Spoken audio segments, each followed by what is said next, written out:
నమస్తే, welcome to Leo. Vishwavasu నామ సంవత్సరంలో చంద్రబాబు నాయుడు గారి జాతకం ఎలా ఉండబోతుంది? అయితే గతంలో కూడా ఎన్నోసార్లు ఎప్పుడైతే జైలు పాలైనప్పుడు కావచ్చు, ఉగాది తర్వాత కావచ్చు, ఎన్నోసార్లు మనతో పాటు ఫేమస్ ఆస్ట్రాలజర్ హేమసుందర్ గారు మనకి ఆయన విశ్లేషణ అందించారు.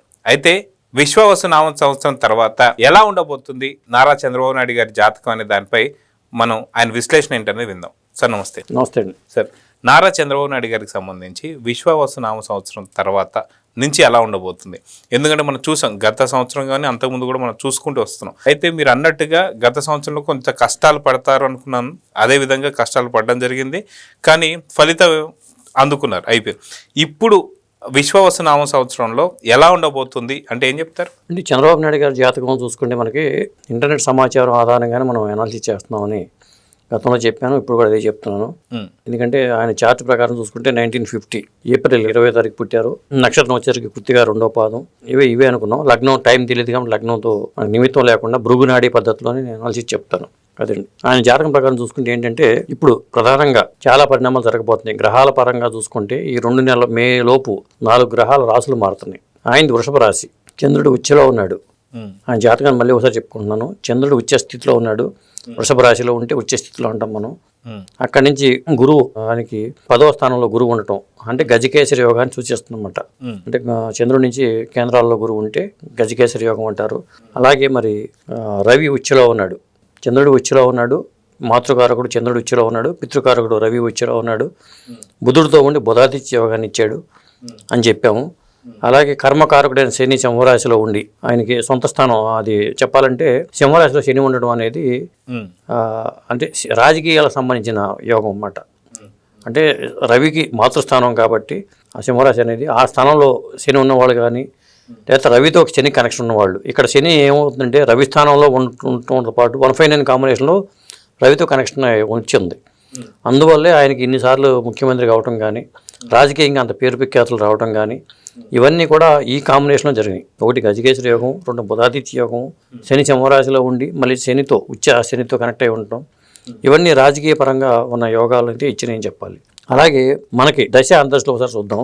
జనరల్గా దశ అంతర్దశలు చూసుకున్నప్పుడు ఏమవుతుందంటే ఇక్కడ ఆయనకి 2023 శని మహర్దశ వెళ్ళిపోయింది. దానికి అప్పుడు దాకా కొంత బ్యాడ్ పీరియడ్ నడిచింది. శని మహర్దశ వెళ్ళిపోవడంతోనే బుధ మహర్దశ వచ్చింది. బుధాదిత్య యోగం అని చెప్పాం కాబట్టి బుధ మహర్దశలోనే ఆయన మళ్ళీ ముఖ్యమంత్రి పీఠాన్ని అధిష్ఠించి 2024లో ఆయన ఉన్నత స్థితికి వచ్చారు. దీని మీద కూడా మనం గతంలో కూడా వీడియోలు చేసాం. ఆయన ముఖ్యమంత్రి అవుతారని కూడా మనం చెప్పుకున్నాం.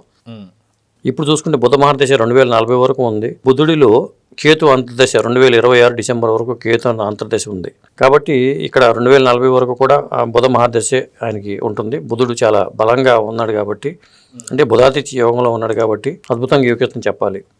ఇక చూసుకుంటే గోచార రీత్యా మనం చూసుకుంటే రేపు వృషభ రాశి వాళ్ళకి కూడా చాలా దివ్యంగా ఉంటుందని చెప్పాలి. ఎందుకంటే శని రేపు 29వ తారీఖుని కుంభరాశి నుంచి మీనరాశిలోకి వస్తున్నాడు.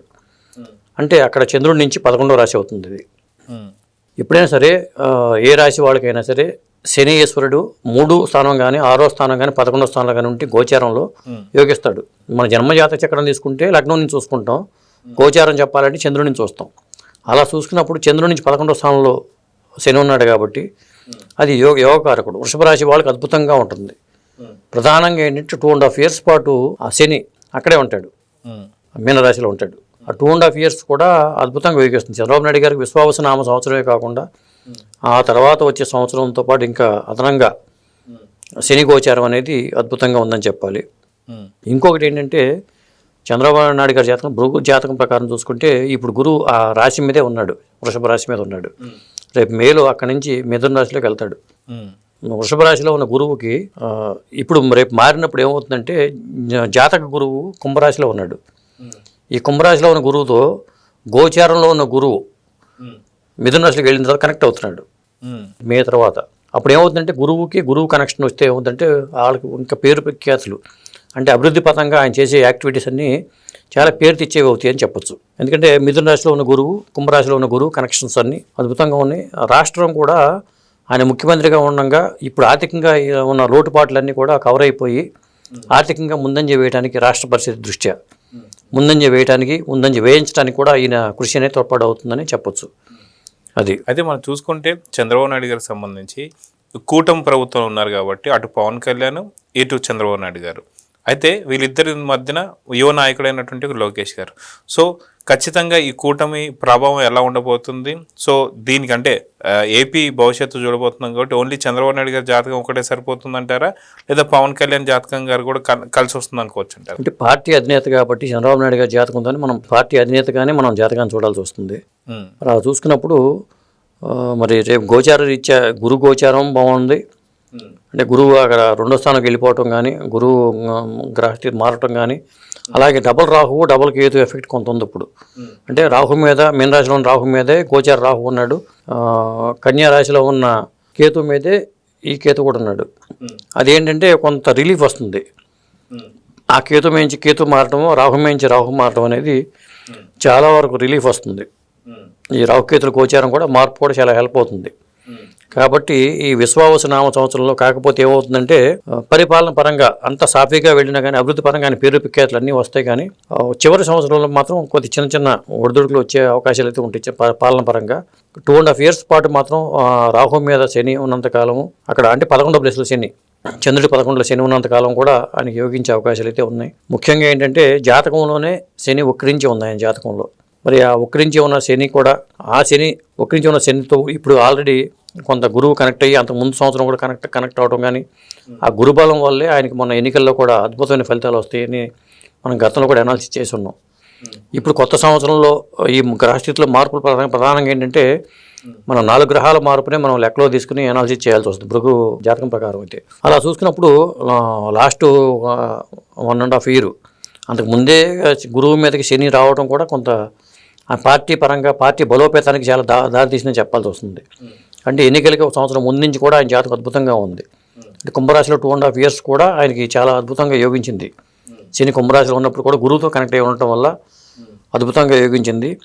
రేపు మళ్ళీ రేపు మారినప్పుడు కూడా గురువుతో కనెక్షన్స్ కానీ ఈ కాంబినేషన్స్ అన్నీ కూడా అద్భుతంగా ఉన్నాయి. తర్వాత 2.5 years ఎలా ఉంటుందనే డౌట్ కూడా చూస్తే మనం మీన రాశిలో ఉన్న శనీశ్వరుడు ఆ తర్వాత మేషరాశిలోకి వచ్చినప్పుడు ఆయనకి ఏలినాటి శని స్టార్ట్ అవుతుంది. ఒక 2.5 years పాటు ఆ ఏలినాటి శని ఎఫెక్ట్ అయితే కొంత ఫేస్ చేయాల్సి ఉంటుంది. అది ఎందుకంటే వృషభ రాశికి 12వ ప్లేస్లోకి శని వస్తాడు కాబట్టి ఆ వృషభ రాశి వాళ్ళకి ఏలినాటి శని స్టార్ట్ అవుతుందని చెప్పాలి. 2.5 years తర్వాత అది స్టార్ట్ అవుతుంది.